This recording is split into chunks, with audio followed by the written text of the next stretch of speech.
Tombangadio dans la province du Congo central. Elle était en face de la chef du gouvernement. Judith Souminois les a appelés à la défense de la patrie contre l'agression rwandaise. Les images à suivre dans ce journal. Également au sommaire de votre secteur, des peines de mort contre les braqueurs du bar du célèbre boxeur Martin Bakolé au rond-point Oulérim. 7 criminels sur les 8 sont condamnés à mort. L'unique femme de la bande vient d'écoper de 20 ans de prison pour détention illégale d'armes de guerre. Le tribunal militaire de garnison de Kinshasa-Gombe, qui a statué sur cette affaire en procédure de flagrance, a rendu le verdict le mercredi dernier. Voilà tout pour le titre. Mesdames et messieurs, encore une fois, bonjour et bienvenue dans le régional de la radio-télévision nationale congolaise. La situation sécuritaire dans l'est de la RDC, les sujets a fait débat lors du sommet extraordinaire de la Troïka de l'organe de la communauté de développement de l'Afrique australe SADC qui s'est tenu hier jeudi. La RDC a été représentée par son président de la République et c'est par visioconférence que Félix-Antoine Tshisekedi Tshilombo a participé à ces sommets. Plus de précisions avec Pierre Kibambe-Somoïsa. Avec ses pairs, les chefs d'État de la communauté de développement de l'Afrique australe, le président de la République Félix-Antoine Tshisekedi Tshilombo a participé ce jeudi 6 mars par visioconférence au sommet extraordinaire de la Troïka de l'organe de la SADC. Le sommet a réuni la présidente de la République unie de Tanzanie, présidente de l'organe de coopération en matière de politique, défense et sécurité de la SADC, Madame Samia Suluhu, les chefs d'État membres de l'organe de la SADC et les chefs d'État des pays contributeurs des troupes à la mission militaire de la SADC à RDC. Dans son allocution, le président de la République a d'entrée de jeu exprimé ses sincères condoléances aux familles des soldats qui ont donné de leur vie sur le sol congolais. Leur sacrifice symbolise la solidarité qui unit nos nations, a dit le chef de l'État. Le président Félix Tshisekedi a stigmatisé la situation critique dans l'est de la République démocratique du Congo avec l'offensive en janvier dernier des rebelles du M23 soutenus par le Rwanda, prenant Goma puis Bukavu en février, entraînant une crise humanitaire dramatique. Le chef de l'État a, dans son évaluation de la situation, indiqué que les forces de la SAMI DRC se retrouvent vulnérables, encerclées dans une ville assiégée par le M23 et l'armée rwandaise, coupées de leurs approvisionnements, privées d'accès aux infrastructures stratégiques.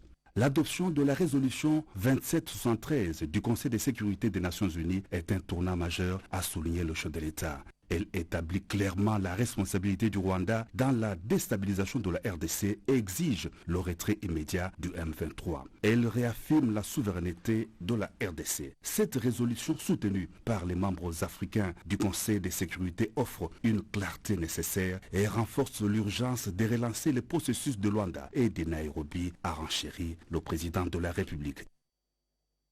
Le président du Sénat poursuit sa tournée de sensibilisation dans le Grand Katanga. Samalou Kondé est arrivé hier dans la ville de Kamina. Sur place, il s'est entretenu avec les jeunes nouvellement recrutés dans l'armée en formation à la base militaire de Kamina. Plus de précision avec Janine Kalenga, Julien Piana et bienvenue au Sala. Après sa communion avec la population de la ville de Kamina en province du Olomami, le président du Sénat Jean-Michel Samalou Kondé se rendu au commissariat provincial de la police nationale où il a eu un entretien avec les nouvelles recrues dans la police. Il s'agit des jeunes de Kamina et ses environs qui ont choisi de protéger la population. Un message de réconfort leur a été apporté et une promesse de faire parvenir leur plaidoyer auprès du gouvernement en vue des débuts effectifs de leur formation. Ayant fini cette étape, Samalou Kondé a repris son bâton de pèlerin vers la base militaire de Kamina où sont envoyés plusieurs jeunes venant de partout pour leur formation. À son arrivée, il a été accueilli par le général Mouhima, commandant de la base militaire, aux côtés de tout son état-major et une grande foule en liesse, dont les chefs des épouses des militaires et un échantillon des recrues tirés à la volée vu que toutes les équipes sont déjà en immersion et ne peuvent voir le monde extérieur. Dans son adresse, Samalou Kondé a apporté les encouragements du président de la République ainsi que du peuple congolais à ces jeunes qui ont choisi de défendre la patrie sous les drapeaux. Il les a motivés à le faire avec patriotisme. Nos jeunes soldats et nos jeunes soldates, parce que nous avons aussi des femmes, ils constituent notre fierté, mais surtout le modèle que vous constituez pour nous tous. nous nous sommes dit que, comme tout le monde, il a été demandé d'apporter cet effort de guerre. Chacun à son niveau, ou couper ça, pour soutenir nos forces, doit le faire. C'est comme ça que symboliquement nous avons amené quelque chose que nous allons donner aux responsables, donner ici à nos jeunes ce message d'encouragement et assurer que dans le cadre de notre travail, sénateur, il y a une commission défense qui travaille étroitement avec le gouvernement de manière à ce que ce qui a comme suivi de l'action gouvernementale sous les instructions directes du président de la République, nous aussi on puisse s'assurer que ça soit suivi des faits au niveau du Sénat. Avant de quitter la base militaire de Kamina, le président du Sénat a fait don d'une bonne quantité de vivres et non-vivres pour la prise en charge de ces recrues qui devront, à la suite de leur formation, rejoindre le rang des forces armées de la République démocratique du Congo. Je le dis au sommaire, tête bien rasée, signe d'initiation au métier des armes. Nos jeunes, filles comme garçons, viennent de quitter la vie civile pour la vie militaire. En formation centre d'entraînement de Tombangadio à Matadi dans la province du Congo central. Elles étaient en face hier de la chef du gouvernement. Dans sa causerie morale, Judith Souminoua les a appelés à la défense de la patrie contre l'agression rwandaise. Chimentondo.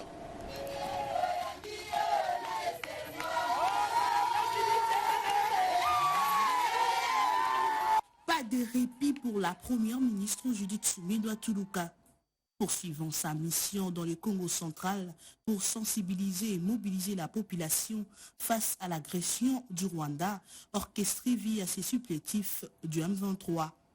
La chef du gouvernement a rencontré 1000 jeunes recrues, dont 26 filles, au centre d'entraînement de Tombangadio à Matadi. Ces jeunes, signes de l'espoir et de la détermination du Congo central, ont choisi de servir leur pays, répondant ainsi à l'appel du chef de l'État et du gouvernement pour défendre la nation coûte que coûte face aux menaces internes et externes. Comme je l'ai dit, Ezaïl Kamboya Mabele, Lelo, Bondini, Botelema, Bosarole, Naba FARDC, pour défendre Mboka Nabiso. Mboka o tozana ngokaka moko tozana mususu te. Mokili oyo babengi République démocratique du Congo, nzambe mutaponela ki biso yango, biso te.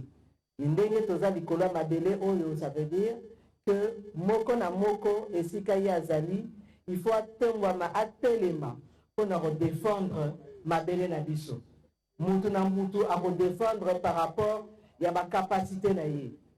Bino basoda, ba nouvelle recrue, beaucoup défendre mon cannabiso, n'a pas capacité na bino au besoin acquérir na centre où il y a recrutement na formation. Le gouvernement souminois met également l'accent sur la prise en charge de familles de militaires pour améliorer leurs conditions de vie. Cela inclut la réhabilitation des camps militaires, l'accès aux soins de santé et la formation des enfants. La chef de l'exécutif a ainsi instruit le ministre de la formation professionnelle de faciliter l'éducation des enfants de ceux qui défendent la RDC.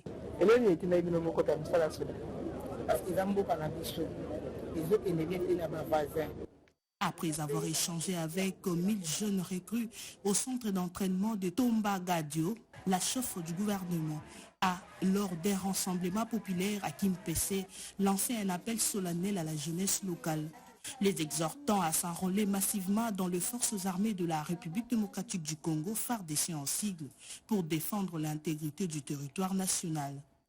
Au cours de sa rencontre avec la population de Kimpese, Judith Souminoua a pris en compte les doléances locales, notamment concernant la relance de la cimenterie nationale, SINAT en sigle, et le problème de desserte en électricité et en eau. À Banzangungu également, la chef du gouvernement a exhorté la population à accroître leur vigilance et à dénoncer toute personne suspecte auprès des autorités compétentes afin de contrer les envahisseurs rwandais. Autre titre annonçant l'ouverture de ces journal de peine de mort contre les braqueurs du bar du célèbre boxeur Martin Bacolé au rond-point Willery. Cette prévenue sur les 8 sont condamnés à mort. L'unique femme de la bande enceinte d'ailleurs vient d'écoper des 20 ans de prison pour détention illégale d'armes de guerre. Le tribunal militaire de garnison de Kinshasa-Gombe qui a statué sur cette affaire en procédure de flagrance a rendu le verdict le mercredi dernier dans la soirée. Bobo Anam pour plus de précision.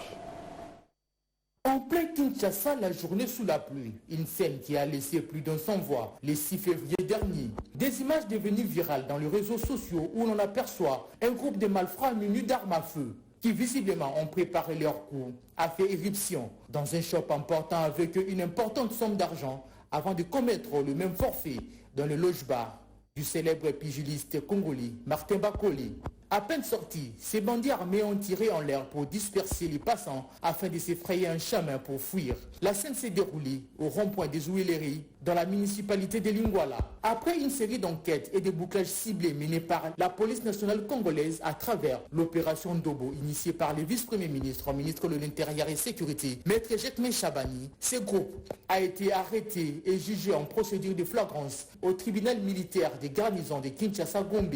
Pour cette journée à la barre, en présence du patron de la sécurité nationale, avec à ses côtés le ministre d'État en charge de la justice et du gouverneur de la ville de Kinshasa, leurs familles et différents plaignants, ces présumés bandits ont été jugés par cette cour afin de présenter leurs moyens de défense avant le prononcé final du tribunal. Ils sont au nombre de 8, dont une femme enceinte. Ce coup de filet va servir de leçon pour dissuader ceux qui s'évertueraient à s'éterniser dans cette entreprise criminelle. Le comité ministériel de pays contributeurs des troupes SAMI d'IRC, toujours inquiet de la persistance de la sécurité dans l'est de la RDC. Inquiétude manifestée au cours d'une troïka tenue hier à Kinshasa. Sandra Niek et je reste au fond.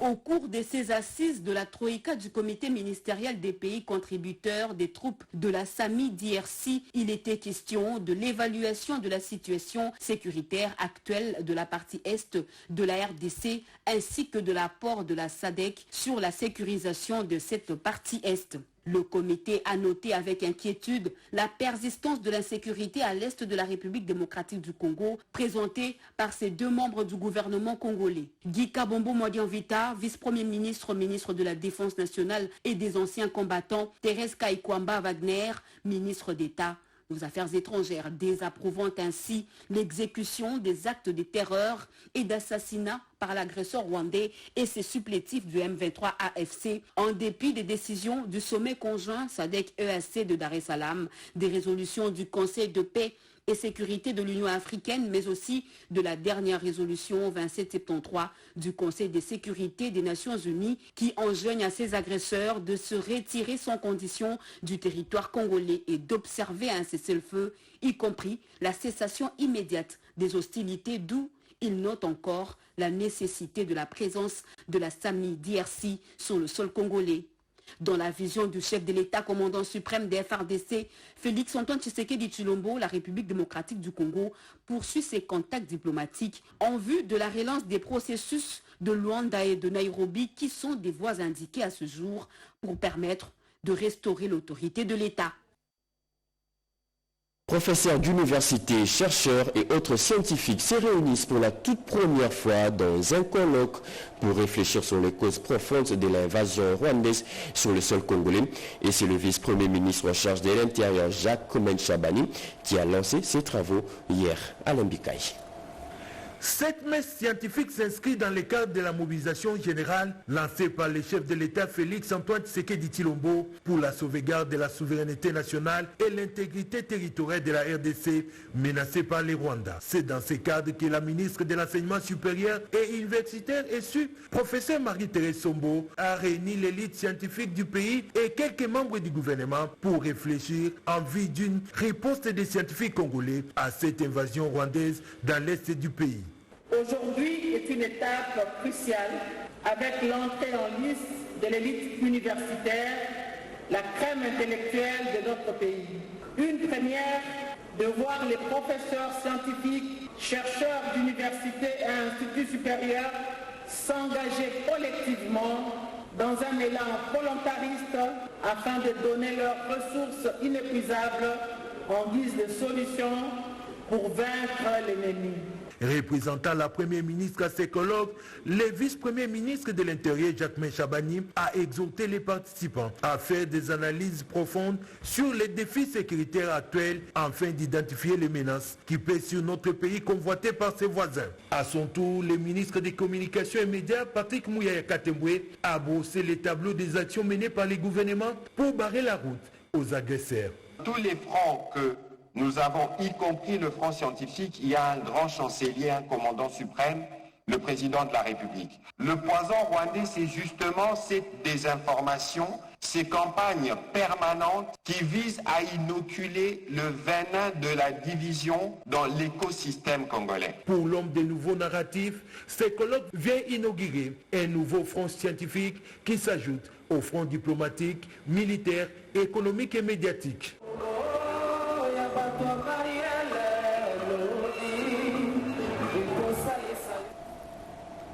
Le ministre du portefeuille, lui aussi, est en tournée de mobilisation contre l'agression rwandaise. Jean-Lucien Boussa est arrivé à Guémena.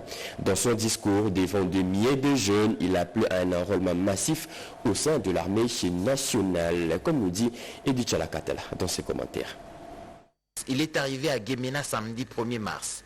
L'euphorie qui accompagne ses retours à la maison était au rendez-vous. Jean-Lucien Boussa est leader incontesté ici.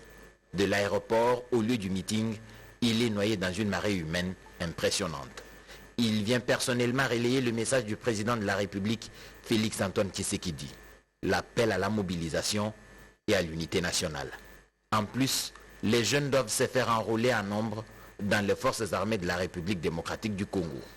Sa voix passe bien ici et est presque parole d'évangile pour les siens.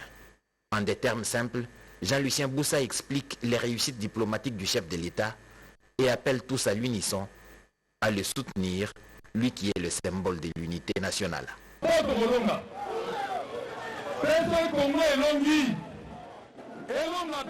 Nous gagnerons cette guerre.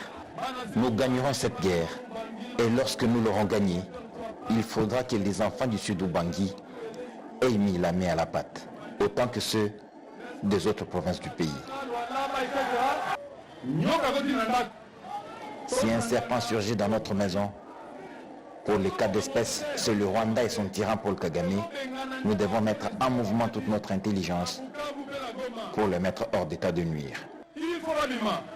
Des milliers de jeunes à Guémena comme à Boudjala ont accepté de servir sous les drapeaux les services de recrutement des forces armées de la République démocratique du Congo.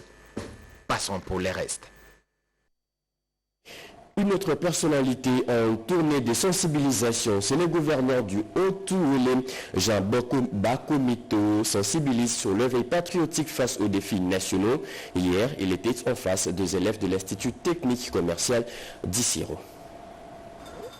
La campagne d'éveil patriotique dans son entité, le gouverneur du Haut-Ouélé ne lésine pas sur le temps. Tôt le matin du lundi 3 mars 2025, Jean Bakomito Gambou s'improvise au traditionnel salut au drapeau à l'Institut technique et commercial et administratif de Téli, l'une des écoles de grande renommée de la ville d'Issiro. Ici, il chante avec les élèves enthousiasmés l'emblématique hymne national, le debout congolais. Après les mots de bienvenue de Madame le préfet et en vérité patriote, le gouverneur revient sur la pertinence du message contenu dans cet hymne avec à la clé l'amour de la patrie. Mais il n'oublie pas d'exhorter les filles à bien se prendre déjà en charge avant de rendre hommage au corps enseignant pour son dévouement. Je suis venu rendre compte de la manière dont nos élèves sont encadrés, mais aussi les encourager. Également, le personnel enseignant. Et ils font un travail formidable.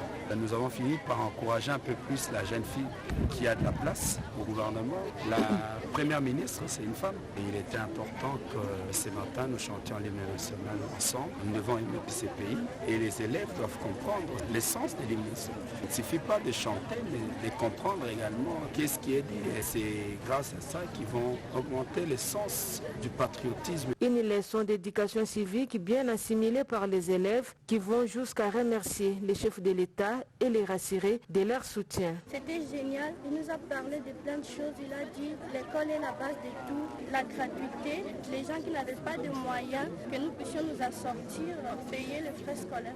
Notre président, Félix Antoine Tshisekedi Tshilombo, il dirige très bien le pays. Nous les soutenons beaucoup dans les efforts qu'il fait. Les vaccins sur la patrie ou la mort, les enseignants et leurs élèves de l'IT4 ont bien réussi leur dose. De nouveaux équipements informatiques pour le programme PDD-RCS, ses ordinateurs, écrans, imprimantes et autres matériels de connexion remis serviront beaucoup plus pour de réunions en visioconférence. Ce don du PNUD a été réceptionné par le directeur de cabinet du coordonnateur national. Plus de précision dans ce commentaire de Peggy Mukunda. Les programmes de désarmement, de mobilisation, relèvement communautaire et stabilisation PDD-RCS viennent de bénéficier des matériels informatiques composés des laptops, des écrans, des imprimantes et autres kits de connexion pour la visioconférence. Projet en appui dans le cadre du financement japonais à travers le programme des Nations Unies pour le développement PNUD. Au nom du coordonnateur national du PDD-RCS, Jean Dédieu, Désiré Tangatita, que son directeur de cabinet, M. Nathanaël Mulunda Bakole, a réceptionné ces matériels. J'ai l'honneur de recevoir aujourd'hui nos partenaires et collègues du PNUD, qui sont nos partenaires traditionnels, qui nous ont toujours appuyés dans le cadre de ce programme afin d'accompagner la vision de son Excellence, Monsieur le Président de la République, son Excellence Félix Antoine Tshisekedi Tshilombo, qui a pour mission de pacifier toutes les provinces et toute la RDC. Le PNUD, les partenaires, viennent de réaliser la promesse. Aujourd'hui, la coordination nationale du PDD-RCS a le plaisir et l'honneur de recevoir un kit de matériel informatique. Après la présentation de l'acte de la remise et de la liste de biens, s'en est suivi la remise officielle entre les directeurs des cabinets de PDD-RCS, M. Nathanaël Mulunda Bakole, et de la représentante du PNUD. Cet acte posé vient une fois de plus nouer les bons partenariats entre le PDD-RCS et le PNUD. Le ministre de Formation professionnelle a passé hier une grande partie de ses heures de travail sur le terrain. Marc Ekila était dans un chantier de l'IT à Mombélé. Il est allé se rendre compte de l'évolution des travaux de construction d'un grand centre de formation professionnelle. Yolande Voka pour plus de précision. Après une longue série de visites qu'il a vues sillonner dans plusieurs centres de formation professionnelle pour s'imprégner de l'effectivité de formation gratuite, Marc Ekila Likombo a fini sa ronde à l'IT à Mombélé, où ont lieu les travaux de construction d'un grand centre de formation professionnelle. Comme on peut s'en rendre compte sur ces images, le centre de ressources CDR Mosala est en train de naître de ses cendres. Inauguré par le chef de l'État Félix Antoine Tshisekedi, les travaux exécutés par l'entreprise CMK Group Sarel en partenariat avec l'agence belge de développement Enabel relèvent un état d'avancement encourageant, comme l'atteste le directeur Jules Madiedika, qui coordonne le projet pour les comptes de la formation professionnelle. Il y aura un bloc administratif de R+1. Il y aura un bloc qui sera réservé aux formations et aussi à tout ce qui est des formations liées à l'environnement. Marc Ekila, qui a suivi avec attention les briefings par l'ingénieur maître d'ouvrage, en a profité pour inspecter chaque petit détail jusqu'à la machine moderne à briques. Il s'est réjoui de voir cet ouvrage porté par le chef de l'État se concrétiser. Nous osons que dans les plus brefs délais, comme c'était convenu, nous reviendrons ici avec le président de la République et la première ministre pour inaugurer ces premiers centres modernes de formation professionnelle en République démocratique du Congo, propriété du gouvernement. Une supervision depuis décembre 2024 à la suite de la visite de la première ministre Judith Suminwa Tuluka, les travaux de construction de CDR Mosala qui avancent très bien vont s'étendre sur 18 mois avant de voir l'ensemble du bâtiment sortir du sol. Il permet à plusieurs jeunes Congolais de bénéficier de formations de qualité dans plusieurs filières novatrices et favoriser la création d'emplois stables. Les députés nationaux Léonard Chéo Kitundu ne lâchent pas les gouvernements pour l'opérationnalisation de Lumumba-Ville dans la province du Sankuru.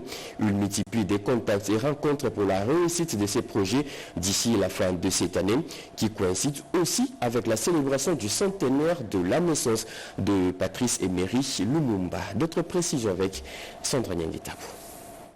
Le nom de la ville est emblématique. Il est le symbole de la lutte pour l'indépendance. Lumumba-Ville attend son opérationnalisation comme un mirage depuis sa création.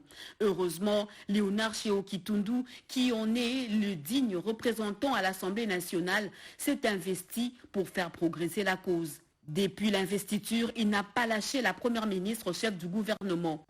La mise en place de la commission interministérielle ad hoc pour l'opérationnalisation de Lumumba-Ville sous la direction du vice-premier ministre, ministre de l'Intérieur, Sécurité et Décentralisation est un début de réponse très attendu par les populations de cette partie du pays.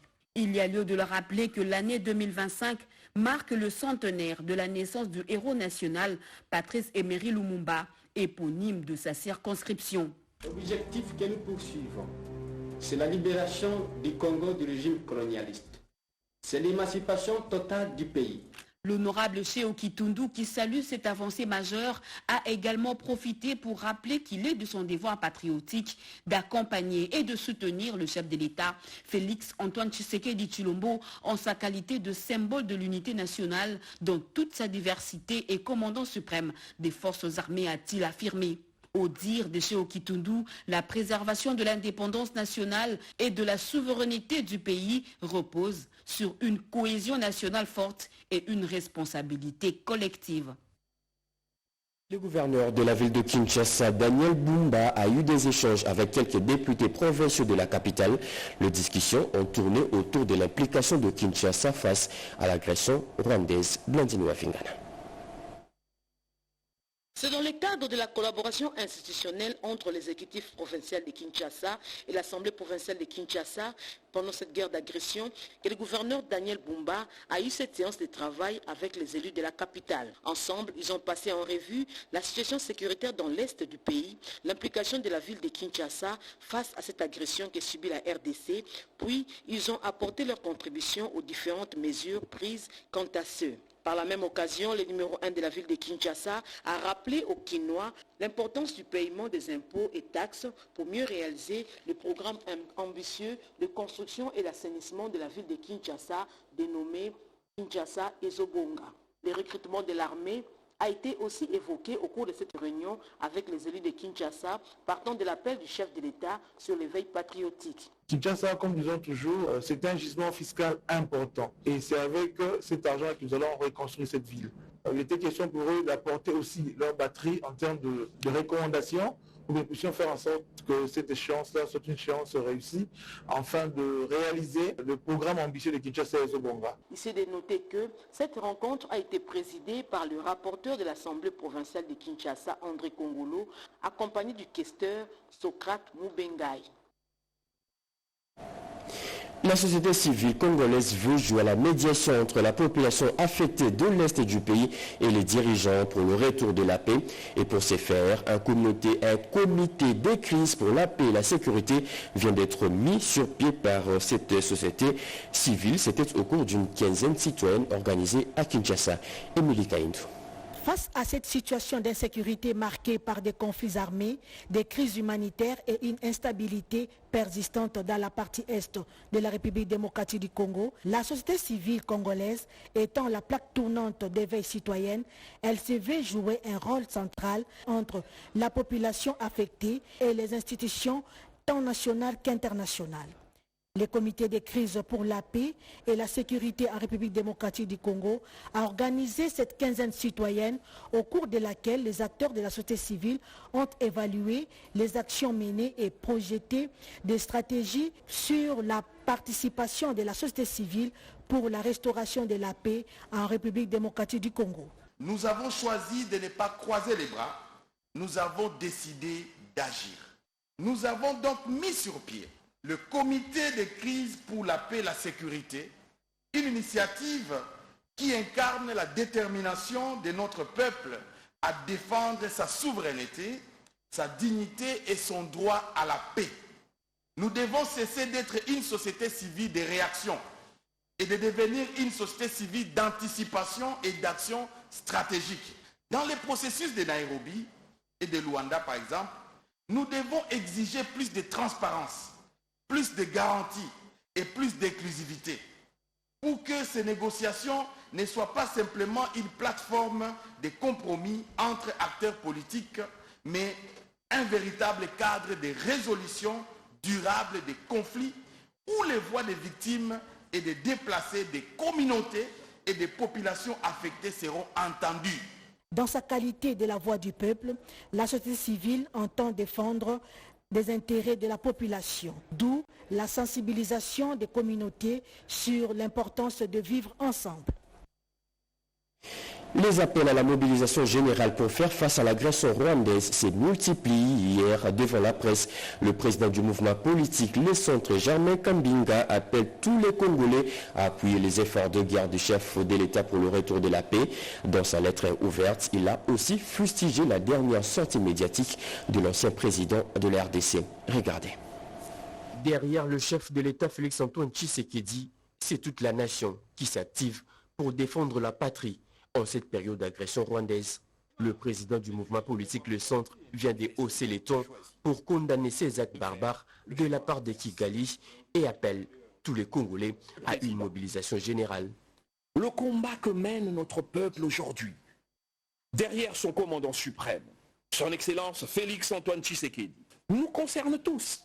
C'est le même combat de la préservation de notre indépendance, de notre intégrité territoriale et de la dignité de notre peuple face à un pouvoir tyrannique et diabolique qui n'a pour seule ambition que faire capituler notre nation, la balkaniser et la coloniser, au moment où ses efforts diplomatiques commencent à produire leurs effets, en réveillant le monde, en lui montrant le vrai visage de ce régime tyrannique rwandais, animé par la seule volonté de soumettre et de vassaliser le Congo. Germain Kambinga a aussi, au cours de cette tribune, condamné toute légitimation du mouvement AFC M23 et aussi l'une des dernières sorties médiatiques de l'ancien président de la RDC. Ces propos, me semble-t-il, sont assez graves. Au travers de cette lettre ouverte, de nous adresser à vous pour vous sensibiliser et interpeller votre conscience d'ancien chef de l'État sur les conséquences d'une telle prise de position pour notre pays. La province du Koulou, elle aussi, compatit avec les provinces de l'Est agressées. Une messe des enfants missionnaires catholiques a été dite dans le territoire d'Idiofa. Objectif, prier pour le retour de la paix dans l'Est du pays en proie de l'agression rwandaise. Il s'est tenu le dimanche 2 mars 2025 la messe autour des élèves dénommée Enfance missionnaire. Cette messe a rassemblé les élèves catholiques de la cité d'Idiofa. Cette célébration de l'Église catholique a eu pour objectif de prier pour les enfants en situation difficile, les enfants qui subissent des atrocités et toutes sortes de violences, surtout à la partie est de la République démocratique du Congo. Il est également question dans cette célébration eucharistique de soutenir les œuvres pontificales de l'enfance missionnaire. Apprendre à l'enfant d'Idiofa à prier et à partager aux autres. Une minute de silence a été observée en mémoire des enfants de l'Est. À la même occasion, l'abbé célébrant, en sa qualité d'encadreur de jeunes, a béni les couples Jean Didier Ibongili et Madame Belinda Merveille Mouvemba.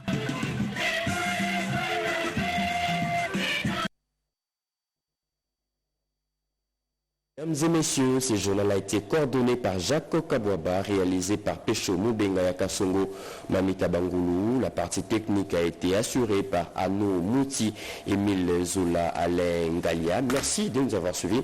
Prochain rendez-vous de l'actualité, c'est à 13h30 avec Eumé Ndaya. Au revoir.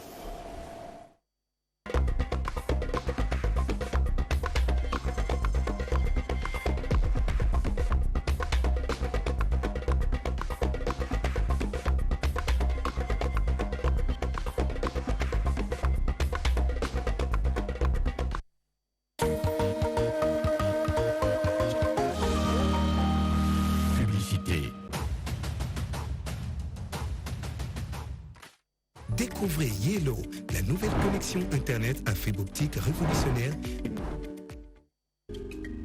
Toujours à vos côtés pour vous offrir encore plus d'avantages.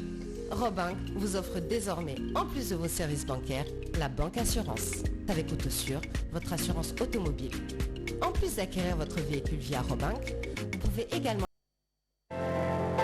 En ce 8 mars 2025, rendons hommage aux femmes de l'Est de la République démocratique du Congo. À l'occasion de la Journée internationale des droits de femmes célébrée sous le thème national, la Congolaise au centre de toutes les ambitions, le ministère du Genre, Famille et Enfants vous convie à un culte œcuménique pour la paix et l'unité nationale à l'Est du Congo, à la salle des congrès du Palais du Peuple à 9h. Rejoignez-nous, unissons nos prières, implorons la grâce des dieux pour les femmes et les filles qui sont les plus vulnérables en ces temps de guerre.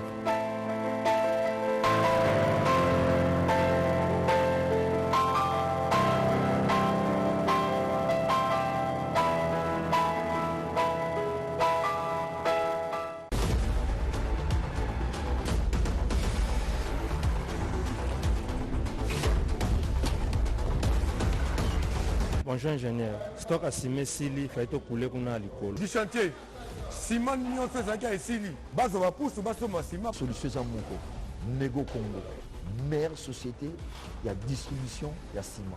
Système échangeant, livraison gratuite, manutention gratuite. Mais au tikilo on a parlé. Benga bango. Zélan la minute on a quoi benga bango, au monde a eu beaucoup. Contact plus 243 977 799 349 5 avenue Funda, commune de Limité, Congo Kinshasa. Nego Congo, Tonga, Nakimia.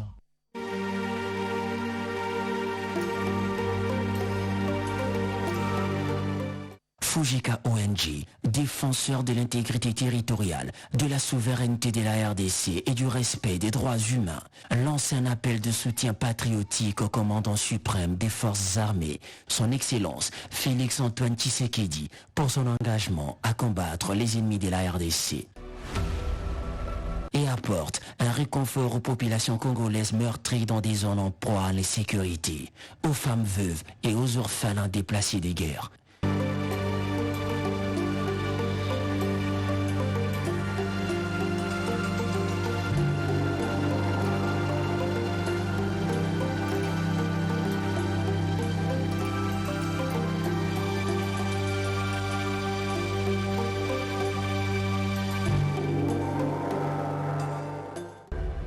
Fujika ONG, la patrie ou rien.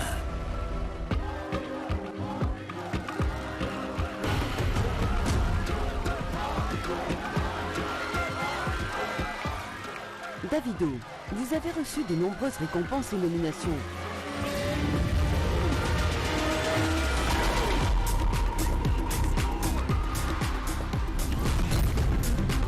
C'est simple, je vais toujours droit au but.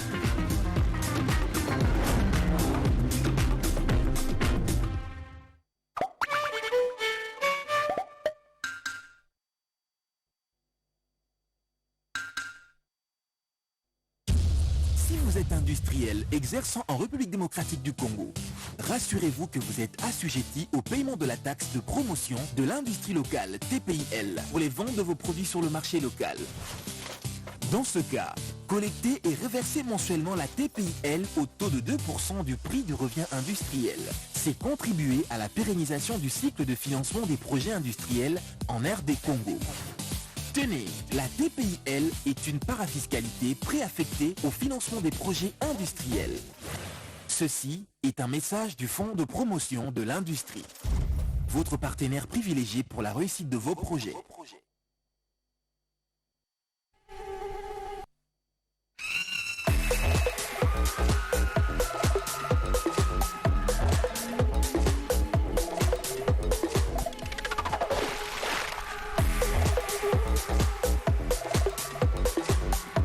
Avec les moustiques, ne prenez pas de risques. Au concentré actif de citronnelle, Day by Day Protect vous protège efficacement contre les moustiques. Day by Day Protect, protégez ceux que vous aimez.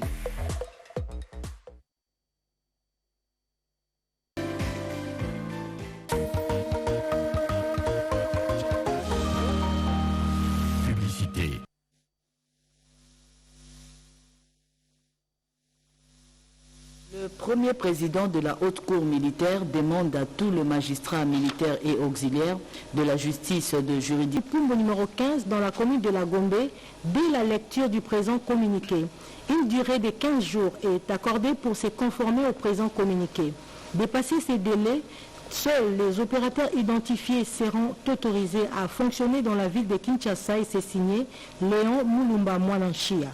Il est porté à la connaissance de l'opinion publique nationale et internationale que par ces notifications référencées BFC BAB 065 002 01 2025 et au secrétariat général et à la présidence de la CENCO, conférence épiscopale nationale du Congo, et dont acte sous-référencé CENCO CG AM 21 02 00222 960 2025 BG-2 nous parvenu le 25 février dernier que Maître Chris Cicéron Bakumba Boufaya y a mis fin à ses 16 années de prestations au titre d'avocat, conseil et